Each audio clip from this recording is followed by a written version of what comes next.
Querida familia, queridos amigos, qué gusto que nos volvemos a ver. Esto es Core en línea porque la iglesia es donde tú estás. Y este domingo 20 de agosto es un domingo atípico, amada iglesia, ya que estamos eligiendo a un nuevo mandatario para un periodo corto de tiempo, aproximadamente 15 meses, y nuevamente estaremos en las urnas escogiendo a un nuevo mandatario.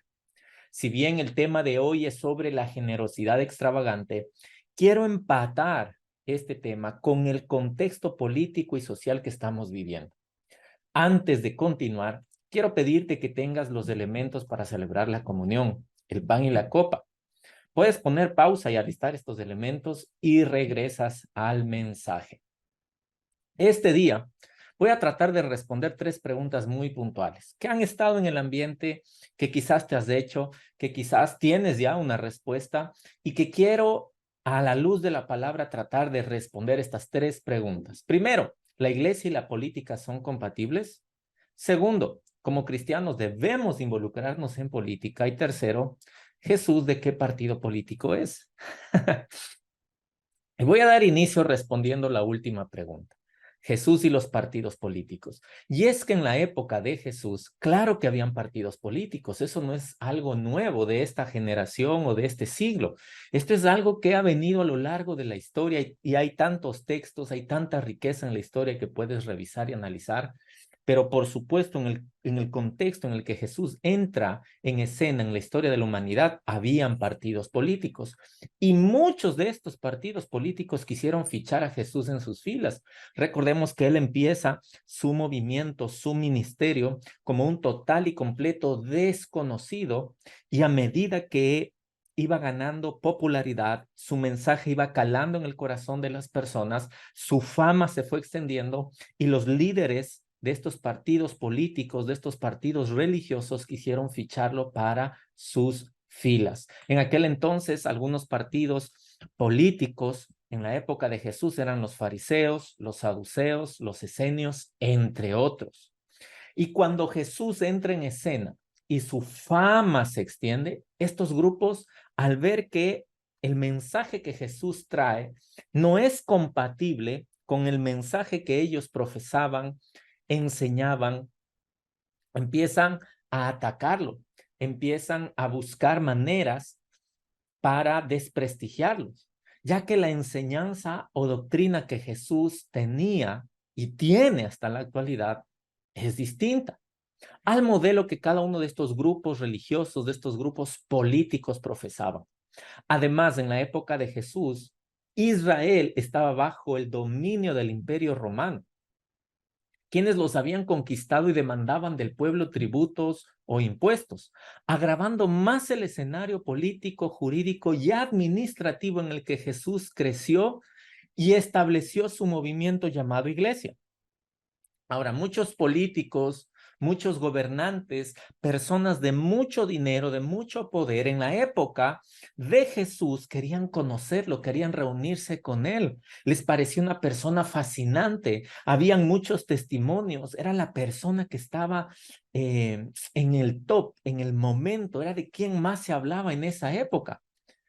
Además, la fama de Jesús le precedía, los milagros que escuchaban, pero sobre todo, esta fama con el pueblo, con las personas, por así decirlo, de clase media baja, con los más necesitados, era como una pólvora que estaba encendiendo a todo Israel, a todo Jerusalén.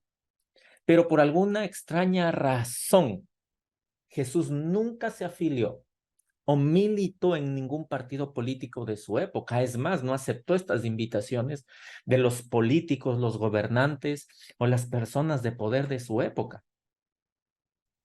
Porque lo que Jesús venía a establecer, a fundar, era algo totalmente diferente a lo que estaba ya establecido de acuerdo a estos partidos políticos en la época de Jesús.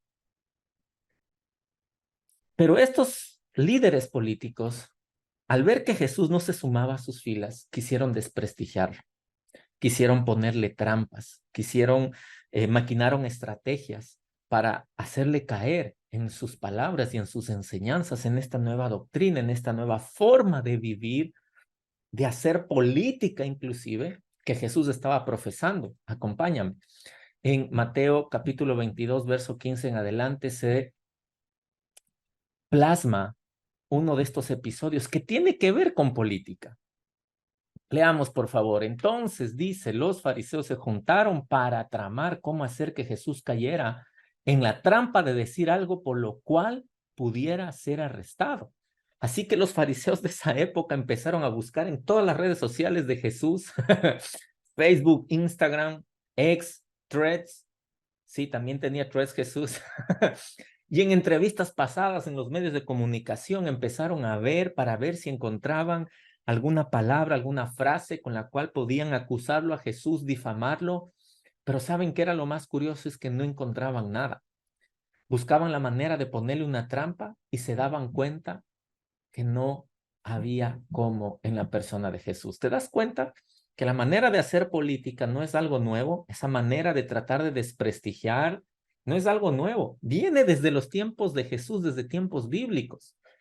Pero mira, el verso 16 dice que enviaron algunos de sus discípulos, de los discípulos de los fariseos, junto con los partidarios de Herodes, uno de los gobernadores de la época, a buscar a Jesús y le dijeron, maestro, sabemos lo honesto que eres, enseñas con verdad el camino de Dios, eres imparcial y no tienes favoritismos.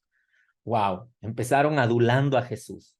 Pero, verso 17 dice, ahora bien, dinos qué piensas de lo siguiente. ¿Es correcto que paguemos impuestos al César o no?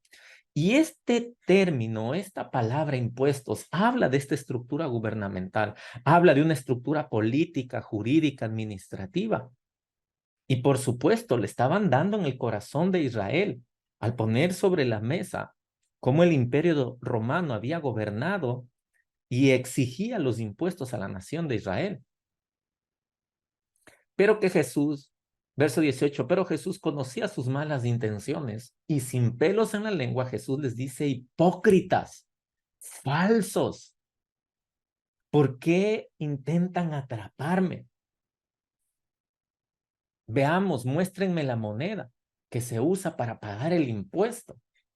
Cuando le entregan una moneda romana, les preguntó Jesús, les devuelve la pregunta. ¿A quién pertenece la imagen y el título grabado en la moneda?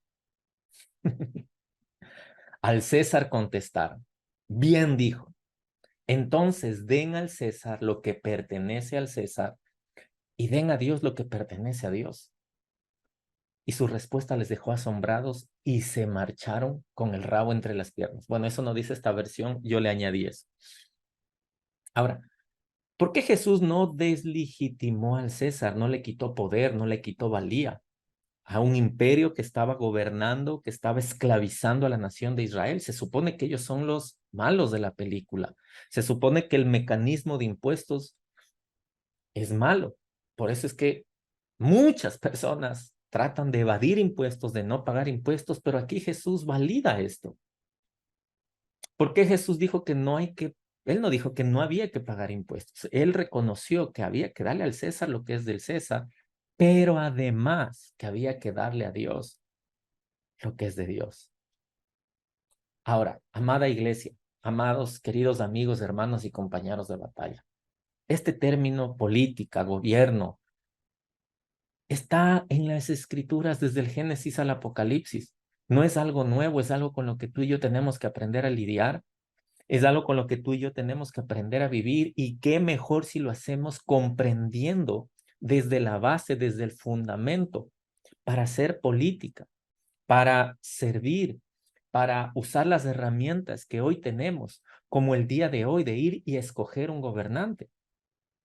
Solo para que veas, para muestra un botón, Génesis capítulo 1, desde el Génesis capítulo 1, versos 27 y 28 dice, así que Dios creó a los seres humanos a su propia imagen, a imagen de Dios les creó, hombre y mujer los creó. Luego Dios los bendijo con las siguientes palabras, sean fructíferos y multiplíquense, llenen la tierra y gobiernen sobre ella. Reinen sobre los peces del mar, las aves del cielo y todos los animales que corren por el suelo. El gobernar, el reinar, es parte de la dinámica de nuestra vida como cristiano o no cristiano.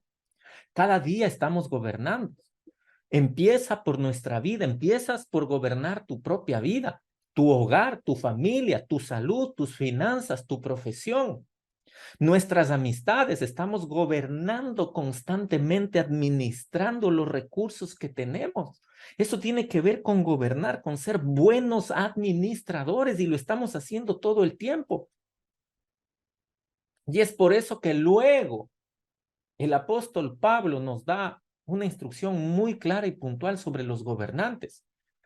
En primera de Timoteo, capítulo 2, versos 1 y 2, dice: en primer lugar pido que se ore por todos, que se pida a Dios que supla las necesidades de la gente y bendiga a la humanidad.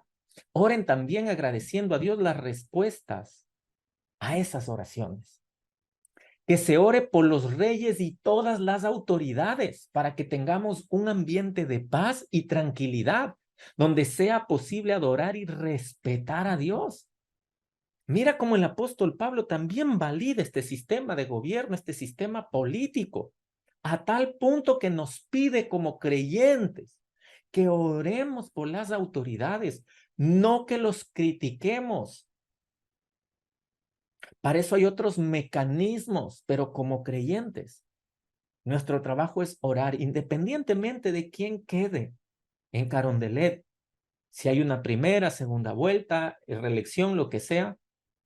Pasado eso, nuestra tarea como creyentes es orar por las autoridades, que realmente su corazón esté a favor de esta nación, a favor del pueblo, que se extiende este ambiente de paz que hoy tanto necesitamos, de tranquilidad, donde sea posible adorar y respetar a Dios. Amada iglesia, esta primera pregunta: ¿Jesús de qué partido político es? Jesús no tomó parte en ningún partido político. Y aquí quiero entrar también a responder la segunda pregunta, pero no se queda ahí. Esta tercera pregunta se va a responder con la primera.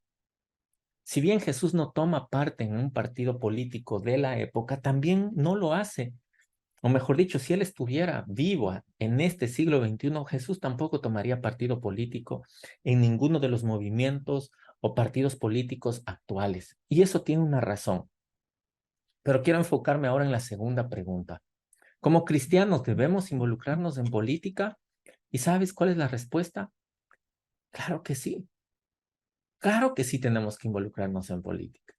Es más, como creyentes podemos correr por partidos políticos. Claro que se puede. Si tienes el llamado, el deseo, si sabes que es tu propósito, si te estás preparando para eso, si eres joven y estás pensando en entrar en este ámbito de la política. Es más, el apóstol Pablo nos da algunos requisitos para quienes deseen estos cargos de autoridad.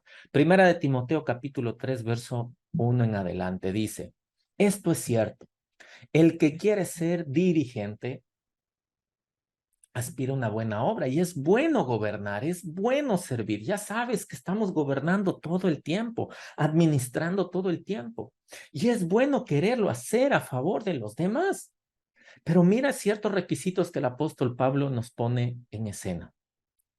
Verso 2. Es necesario que un dirigente lleve una vida que nadie tenga por qué criticar, o que muestre las siguientes cualidades: ser sensato, respetable, fiel a su esposa, tener dominio propio, estar dispuesto a recibir en su hogar a los necesitados y ser capaz de instruir a otros en la fe. Verso 3, un dirigente no debe emborracharse ni pelear, sino ser amable, pacífico y no amar al dinero, que ha sido uno de los grandes males en nuestro contexto político. Amada iglesia, queridos amigos, ¿por qué? ¿Por qué no hay que amar al dinero si es un recurso importante con el cual se puede hacer el bien? Porque el amor al dinero es la raíz de todos los males. El mismo Pablo lo enseña, el mismo Jesús lo ratifica, y aún desde la época de Moisés, en el liderazgo de Moisés, cuando se estableció una estructura política, jurídica, administrativa, esta misma instrucción sigue vigente. Personas que no tengan un corazón lleno de avaricia para ocupar estos cargos. porque es tan fácil que alguien llegue con un maletín o con una cuenta bancaria en el exterior y corrompa el corazón de esa persona que está allí. Por eso es vital que aquellos creyentes que saben, que tienen este deseo, que han sido llamados para esto, para la política, deben tener ese coraje, esa valentía y ese carácter, tal cual como lo plasma el apóstol Pablo aquí. Verso 4, debe dirigir bien a su propia familia, es decir, que sus hijos le obedezcan y siempre los respeten. Mira, aquí hay cualidades de personas, para las personas, mejor dicho, que desean, para los cristianos que desean hacer políticas. No está mal eso en su corazón. Es más, en las escrituras hay personajes que hicieron política con los reyes de su época. José como asesor de Faraón en Egipto, Esther con el rey Asuero, Nehemías con el rey Artajerjes, Daniel con el rey Nabucodonosor. Y me encanta que la escritura nos da estos nombres puntuales porque esto tiene que ver con historia, no solo con Biblia, sino con historia de cómo hombres y mujeres creyentes, llenos de fe, hicieron un trabajo impecable cuando de política se trataba. Y no solo como cristianos, sino también como ecuatorianos. Debemos de ejercer bien este derecho al voto, amada iglesia, queridos amigos. Escoger a quienes representen nuestros principios y nuestros valores. Por escoger a quienes están alineados o lo más cerca posible alineados de los principios y valores que Jesús enseñó y por los cuales Él murió. Entre ellos la vida, defender la vida desde su concepción, la familia como esa unidad básica de la sociedad, el velar por los más pobres, los más necesitados, el trabajo como un don de Dios para salir adelante y prosperar, entre otras cosas. Amada iglesia, otras naciones no tienen este derecho democrático que hoy tú y yo vamos a ejercer. Pero entonces hagámoslo con conciencia, con información y de acuerdo a los principios y valores que profesamos. Y finalmente, amada iglesia, amada familia, queridos amigos, ¿la política y la iglesia son compatibles? ¿Por qué no hacemos política desde este espacio? ¿Por qué en vez de tomar este tiempo, mejor no hablamos de posturas, de ideologías, de metodologías, de ejemplos de otros países? ¿Por qué? ¿Por qué, amada iglesia? Y quiero responderte de la manera en cómo el apóstol Pablo instruyó a los cristianos que estaban en Filipo, que les enseñó con respecto a este tema de por qué la iglesia y la política no son compatibles. Acompáñame, Filipenses capítulo 2, verso 3 en adelante. Empieza a escribir el apóstol Pablo. No sean egoístas, no traten de impresionar a nadie, sean humildes, es decir, considerando a los demás como mejores que ustedes. Instrucciones de vida claras y puntuales para un seguidor de Jesucristo. Ahora, ¿te imaginas cuán bien esto haría la política? Que de estos 8 candidatos que hoy están corriendo la carrera presidencial hicieran esto, se consideraran unos mejores a otros y se unieran para realmente sacar adelante al Ecuador, a este país. Cada uno tiene sus fortalezas, cada uno tiene sus debilidades, cada uno tiene sus virtudes, pero ¿qué tal si estos 8 dirigentes, 8 aspirantes a la política sumaran fuerzas realmente? Empiezas a ver ciertos puntos donde el modelo de Jesús con el modelo de la política no son compatibles. Verso 4, no se ocupen solo de sus propios intereses, sino también procuren interesarse en los demás. Y si bien en la política se habla y se trata de buscar el beneficio de los demás, y en especial de los más necesitados, la forma en cómo se hace entre el modelo de Jesús y la política tradicional son opuestas. Verso 5, aquí Pablo es directo, tengan la misma actitud que tuvo Jesús.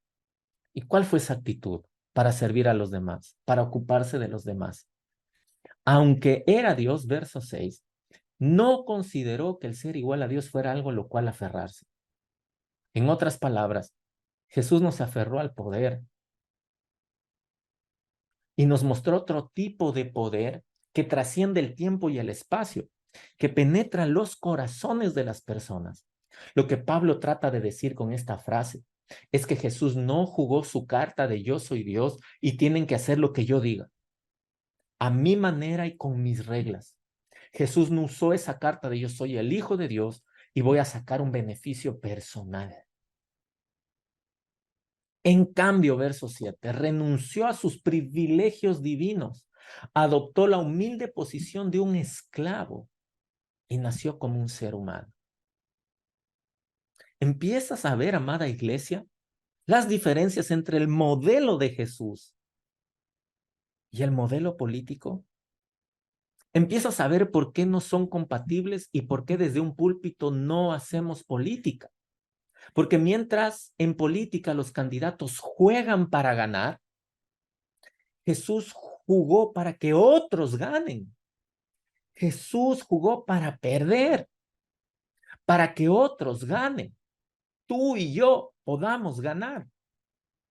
Y eso es lo que nos hace únicos como iglesia, que mientras las otras organizaciones juegan para ganar, la iglesia juega para que otros ganen.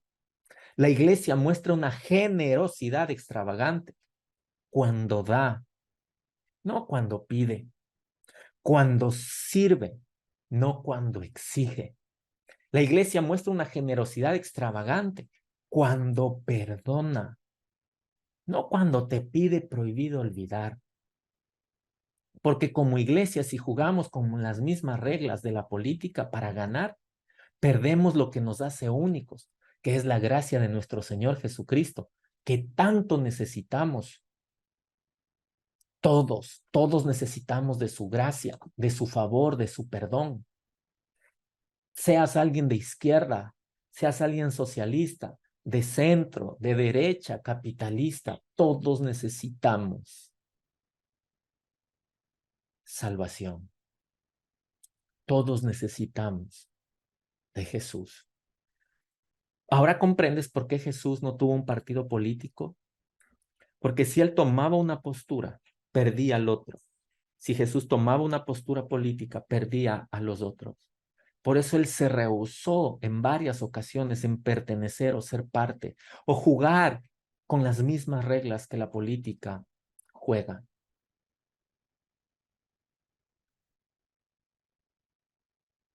Lo que Jesús vino a hacer, la política no lo puede hacer. ¿Y qué es lo que Jesús vino a hacer? Salvar, sanar, perdonar los pecados y mucho más. Y desde la época de Jesús hasta la actualidad, las personas políticas, antipolíticos, o lo que se defina, necesitan salvación. Necesitamos salvación. Verso 8, cuando apareció en forma de hombre, se humilló a sí mismo en obediencia a Dios y murió en una cruz, como morían los criminales, siendo inocente. Verso 9, por lo tanto, Dios le elevó a un lugar de máximo honor y le dio el nombre que está por encima de todos los demás nombres. Llamada iglesia, Ecuador necesita a Jesús en su corazón. Y la buena noticia es que independientemente quién llegue a Carondelet, el movimiento de Jesús, su iglesia, su mensaje, su gracia, su favor y su poder siguen vigentes y seguirán vigentes. Han pasado 2000 años desde que Jesús fundó este movimiento llamado iglesia, donde todos los que somos partes de su iglesia estamos conscientes que jugamos no para ganar nosotros, sino para que otros ganen. Damos para que otros puedan recibir. Servimos para que otros puedan disfrutar. Vamos la milla extra para que otros puedan ser salvos. Y me encanta el modelo de Jesús, porque no solo te da un propósito de vida, sino también te da un propósito de muerte. ¿A qué voy con esto? Que si eres consciente, cada día que pasa, estamos más cerca de la tumba que de la cuna. Y en vez de vivir una vida ordinaria, tenemos la posibilidad de vivir una vida extraordinaria, dándole sentido a cada día de nuestra vida, pero también entendiendo que todo lo que hacemos tiene un propósito. Aun cuando damos, aun cuando servimos, aun cuando amamos, cuando perdonamos, tiene ahora un sentido. Y esa es la iglesia. Amados, vamos a orar por nuestra nación. ¿Qué les parece? Tomemos un minuto para orar por el Ecuador. Luego vamos a celebrar la comunión y finalmente hacer un llamado de salvación. Allí donde estás, te pido que juntos oremos por nuestra nación, por el Ecuador. ¿Te animas? Mira, independientemente de qué postura política tengas, por quién hayas votado, respetamos eso. Pero si en algo coincidimos, es que tú y yo queremos que al Ecuador le vaya bien en general, ¿verdad? Entonces, oremos por favor por nuestra nación. Padre del cielo y la tierra, te damos gracias por el Ecuador. Te damos gracias por esta fiesta democrática, Señor. Te damos gracias, Señor, porque eres tú, Señor, guardando nuestra nación, guiando nuestros pasos, enderezando nuestras veredas. Señor, te pedimos, Padre, por la persona que llegue a Carondelet, si hay una vuelta o dos, Señor, lo que sea, te pedimos por esa persona, Señor. Nosotros podremos conocer quizás las propuestas de campaña, pero solo tú conoces el corazón de cada persona que estará en una postura de autoridad. Te pedimos, Señor, que realmente tengan un corazón por esta nación, Señor, un corazón por los más necesitados, un corazón, Señor, por la familia, por la vida, Padre. Te pedimos, Señor, que salves esta nación, que salves al Ecuador, Señor, que traigas paz a esta nación. Ha habido tanto derramamiento de sangre, Señor, y te pedimos, Padre, levántate en esta nación, levántate, Señor, en el Ecuador, trae salvación, trae perdón, Señor, trae misericordia, Señor, y restauración. Te damos gracias por eso, Padre Celestial. Una vez más, en el nombre precioso de Jesús, bendice al Ecuador. Amén y amén. ¿Qué les parece si celebramos la comunión? Y a la par quiero hacer un llamado de salvación. Quizás tienes los elementos o no de la comunión allí, pero quiero que sepas que si algo de este mensaje habló a tu corazón, es el Señor que está buscándote. No es la primera vez, pero sí puede ser la última de las tantas que el Señor te ha buscado, ya sea en tu juventud o ahora en tu vida de adulto. Si quieres hacer esta oración, te voy a guiar. Pero más que guiar, más que repetir una oración, hazla tu oración. Y en tus propias palabras dile allí: Señor Jesús, te entrego mi vida, te entrego mi corazón, te pido perdón por mis pecados. Lléname por favor con tu Espíritu Santo. Escribe mi nombre en el libro de la vida. Te doy gracias por morir y por resucitar por mí. Amén. Si acabas de hacer esta oración, por favor escríbenos. Queremos conocerte, queremos caminar contigo, ser comunidad. Amén. Y si tienes los elementos de la comunión, vamos a celebrar la comunión, no solo por nuestras familias, sino también por nuestra nación. Y vamos a orar. Padre amado, te damos gracias, Señor, por el Ecuador. Te damos gracias, Señor, por cada familia de esta nación.